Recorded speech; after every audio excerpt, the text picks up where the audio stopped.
A Catalunya hi ha infants amb necessitats especials i adolescents tutelats que necessiten trobar una família que puguin fer-se'n càrrec. Tot infant, independentment de les seves característiques, té dret a créixer i desenvolupar-se en un entorn enriquidor. Nuestro hijo tiene una discapacidad y son necesidades. Tiene una necesidad especial en temas de comunicación, en temas de autonomía, en temas de motricidad. Pero sinceramente, ¿son especiales? Sí. ¿Son difíciles de llevar? Sí. Pero lo hacen diferente también, y es lo que más nos gusta, ¿no? Él es un niño valiente, es un niño que disfruta, es un niño perseverante. Él ha hecho tanto en tan poco tiempo que hasta nosotros mismos nos sentimos que yo no tendría esa perseverancia y esa valentía de poder hacerlo. En cuestión de 2 años empezó a caminar correctamente, a hablar, que nosotros nos decían que no iba a hablar. Y mira tú, ¿por dónde? Habla hasta más que yo, que es muchísimo. Sí, Vale. está al lado de él, pues es muy gratificante también y nos llena. Nos llena, sí. Sí. Sí, lo disfrutamos muchísimo, nos reímos mucho. Es muy divertido mi hijo. Yo siempre digo, nos hace pasar momentos difíciles, ¿eh?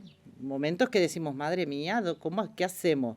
Pero momentos que nos reímos mucho. El Xavi se queda con alguna palabra y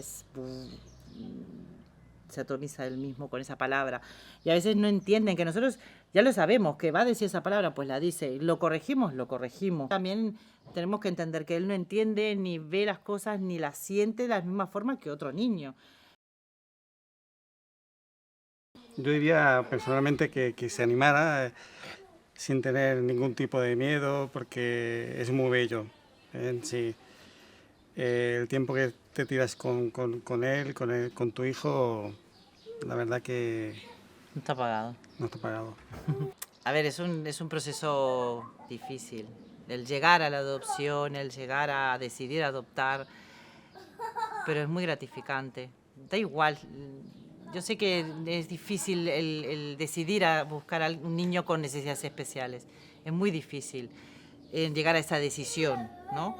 Pero hay que buscar información, informarse mucho. El informarse te hace perder miedos, te hace saber que no tenés que tener miedo a esa discapacidad. Es una discapacidad. Ahora hay muchos recursos, hay muchos profesionales que te van a echar una mano en cuanto la necesites. ¿Es difícil? Sí. No lo vamos a pintar tampoco como un campo de rosas. No, nosotros porque amamos mucho a nuestro hijo y le aceptamos todo, como todos los padres, ¿no? Y aceptamos todo lo bueno y lo malo que haga. Es gratificante. Y llegar a casa y tener este niño, esta sonrisa, esta risa en nuestra casa es maravilloso. Tanto como ella o yo, cuando llegamos de trabajar y te dice o papá o mamá, Ya está, ya te has bonito. ganado.